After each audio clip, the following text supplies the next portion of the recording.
Confession, once a cornerstone of Catholic life, held a central place in the spiritual practices of the faithful from the 18th through the 20th centuries. During this golden era, priests devoted countless hours to hearing the sins of their parishioners, offering absolution, and guiding them toward reconciliation with God.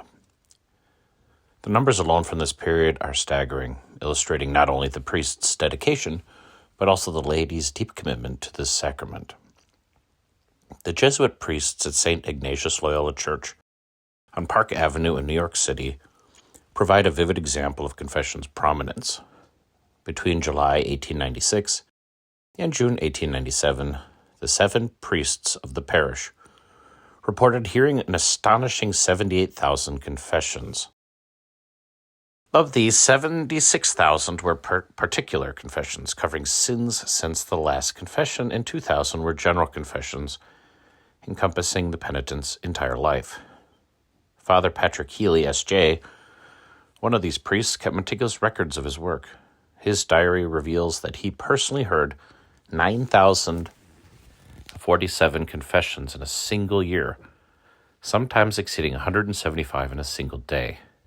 Even on a slower day, hearing only 88 confessions, Father Healy noted the pace felt slack.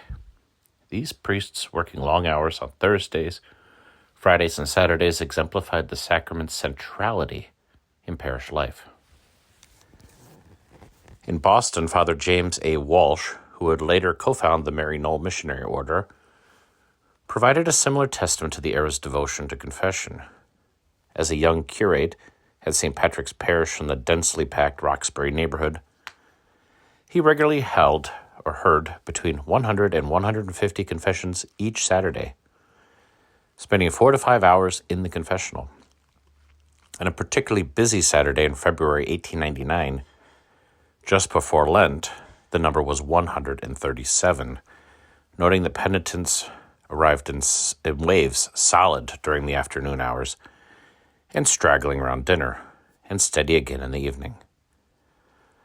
Father Walsh recorded the satisfaction of hearing from penitents who had been away from the sacraments for years, referring to them as big fish in his diary. One day, he triumphantly wrote, "Landed a 17-year fish, celebrating a penitent's return after nearly 2 decades of absence." Another iconic figure from this era is Saint John Vianney, the Curé of Ars. He offers perhaps the most extraordinary example of priestly dedication to confession. In the rural parish of Ars, France, Vianney spent up to 15 hours a day in the confessional, drawing penitents from all over Europe. Known for his gentle guidance and ability to touch the hearts of even the most hardened sinners, he became a beacon of spiritual renewal. Stories of his work speak of long lines of penitents waiting hours or even days to confess to him. Despite his physically taxing schedule, Vianney's dedication reflected his belief in confession as a path of personal holiness and salvation, and as an important sacrament. The mid-20th century marked a dramatic decline in the practice of confession, a shift that transformed both the sacrament itself and the Catholic Church's cultural identity. While confession was once central to the Catholic life, by the 1960s, it was clearly on the wane, leaving an undeniable void in spiritual practice. This decline was fueled by a combination of cultural changes, theological developments, and practical challenges. One of the most visible turning points came with the Second Vatican Council. While the Council did not directly address confession, its emphasis on liturgical renewal and active participation in the Mass reshaped many Catholics' priorities.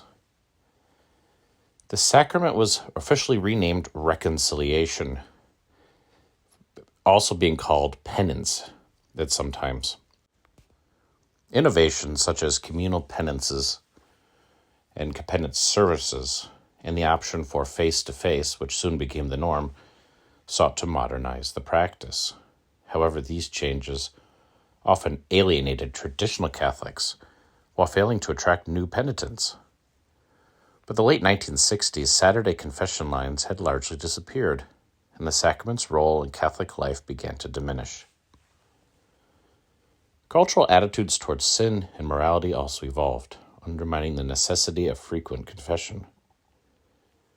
In earlier centuries, Catholics were taught to distinguish between mortal and venial sins, with mortal sins requiring sacramental absolution.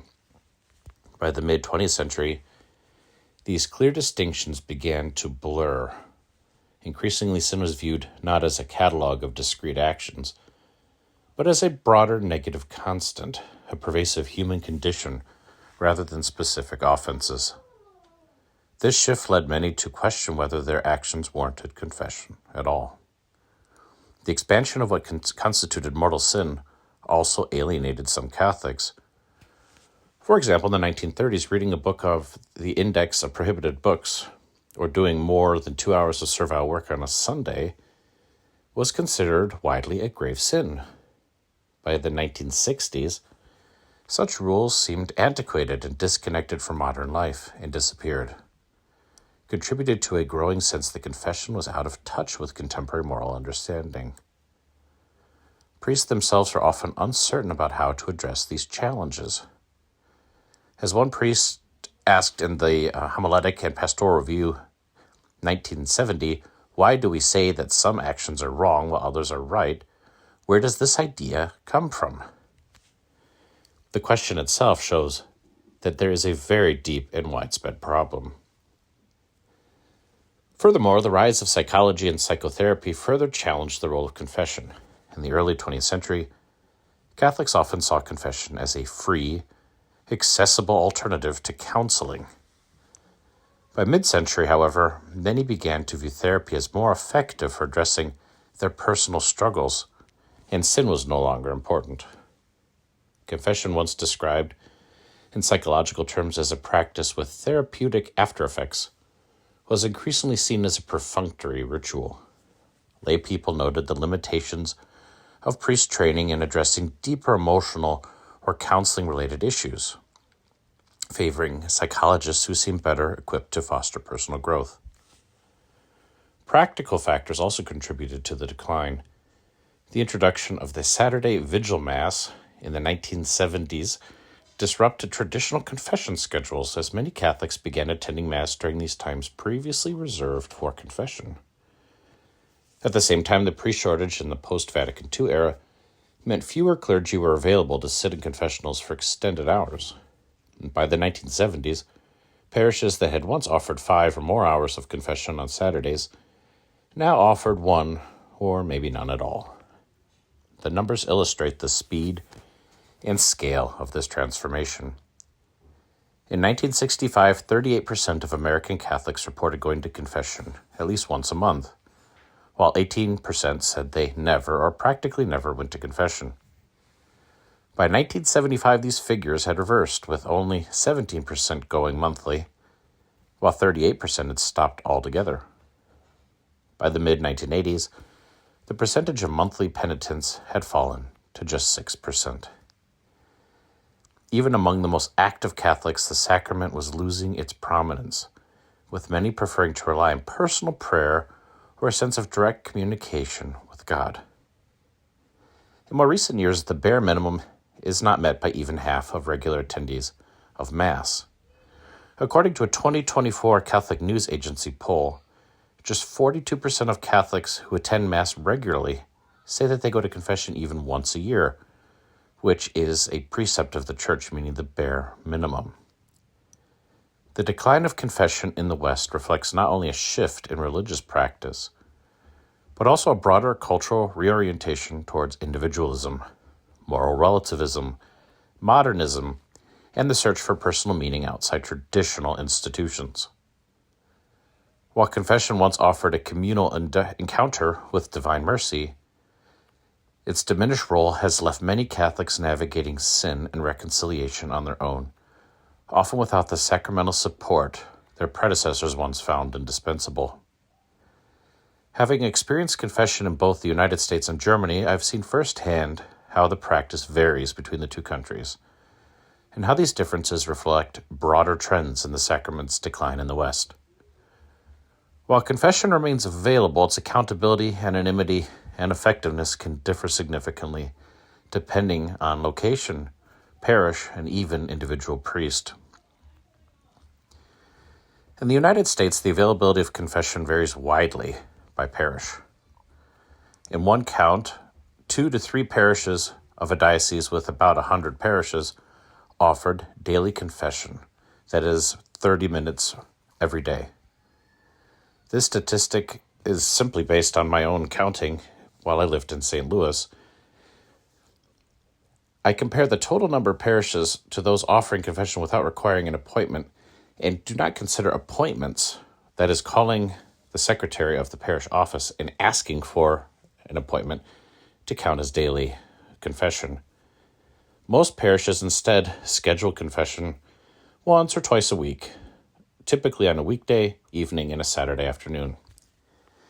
In larger parishes, these limited offerings often result in lines, though the number of penitents remains small in proportion to the parish population. For instance, in a mega parish of 3,000 families or more, I would observe 15 to 20 people waiting in line to go to confession on a Saturday afternoon, pretty typically. One challenge in America is the tendency for priests to offer confession by appointment, as I just mentioned. While this may be convenient for clergy, and it makes it look like confession is available daily, it poses several significant problems for the penitent. The lack of anonymity can discourage individuals from confessing certain sins, and even when names are not used or required to make an appointment, the act of scheduling a meeting can make confession feel like an imposition on the priest's time. After all, priests these days spend much of their time in meetings. This structure unintentionally implies that the penitent must have a particularly serious or grave issue to warrant an appointment and taking away of his time. Furthermore, some priests fail to establish boundaries during confessions, allowing sessions to become long. While the sacrament has a pastoral dimension, these lengthy confessions, sometimes 20 or even 30 minutes, can delay the others waiting in line and discourage those others from coming to confession at all. The physical setup for confession in American parishes is another factor worth noting. Many parishes offer face-to-face as a default and anonymous options, though this may not always be clear to the penitent. There is an unwritten expectation for face-to-face, I feel, in many places. This preference has significant drawbacks. It not only compromises anonymity, but also creates the potential for misunderstandings. And in the very worst situations, it could even lead to accusations against the priest, as there is no separation between the penitent and the confessor. Despite these challenges, my overall experience with confession in America has been generally positive. Many priests take the sacrament seriously, and though some do not, you learn to avoid them. Only rarely have I been told something I confessed was not a sin. However, the low participation rates and the structural difficulties suggest that the sacrament is not being prioritized as it once was. Since moving to Germany a few years ago, I have observed a continuation and in some ways an intensification of trends that I saw in the United States. Confession here is even less accessible, with most parishes offering it only by appointment. This restriction creates significant obstacles, as I mentioned above, for the penitent. My own attempt to make an appointment once ended in disappointment when the priest simply did not show up, or something more important occurred. Outside of appointment-only confession, the sacrament is rarely offered, even in traditionally Catholic regions, such as southern Germany, where I live now. One bright spot has been the cathedral in Speyer, where confessions are regularly scheduled Fridays and Saturdays. While not offered daily, it is offered regularly, and these sessions have been my best experience so far in Germany for confession. They do provide for anonymous confession, and the confessions seem pretty well done. Still, even here, confession is not widely promoted, and participation is even lower, with maybe 4 or 5 people in line. Face-to-face confession by appointment is highly dependent on the individual priest, and the variability of quality is striking. I've been to some pretty bad ones. Some priests treat the sacrament with care, of course, and I want them to have credit.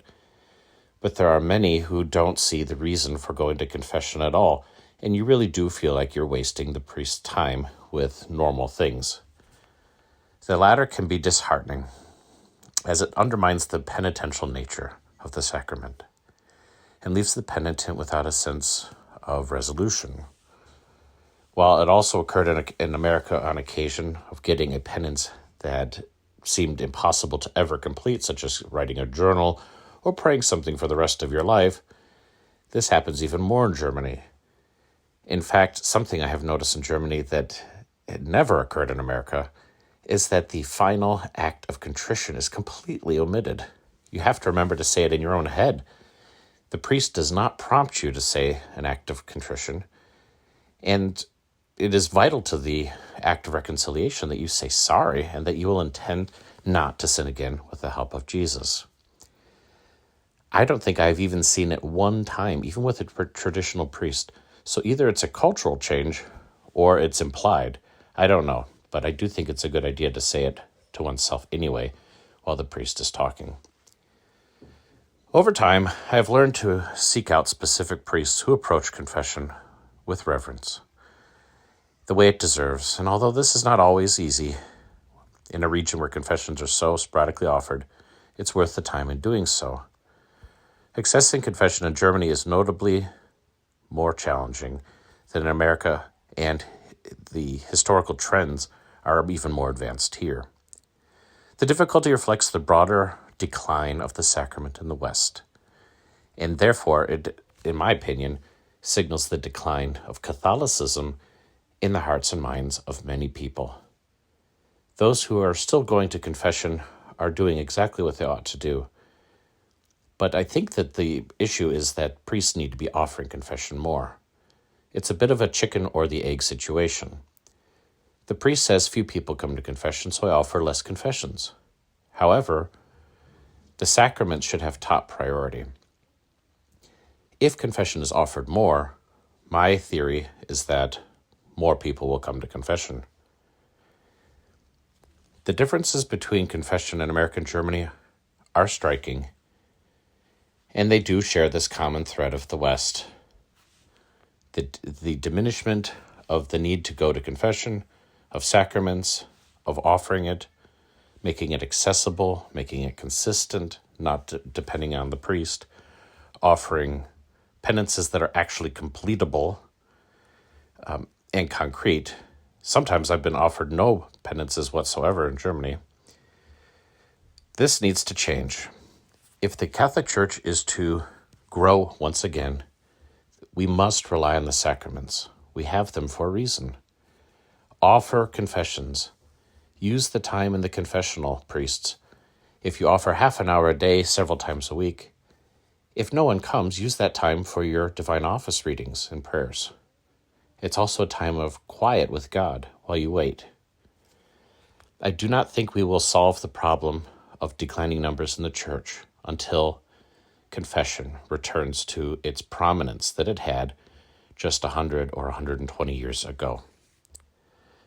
The less confession is offered, the fewer people will come, and the more sin will exist within the parish. And the more sin within the parish, the less people will come. To reverse this decline, again, I recommend confession be restored, and it should be a major initiative in the church. The church seems to be focusing on synodality. How about focusing on the sacraments? We have 7 of them. Why not make those the most important things we do? Every parish should offer regular confession times of some kind where you can go anonymously. Parishes that make confession a priority, I believe, will be blessed. And there are parishes in the world and in the West doing this. And I think if you look around, you will find the ones offering the most confession typically are doing the best with their parish, with their numbers, and with their spiritual lives.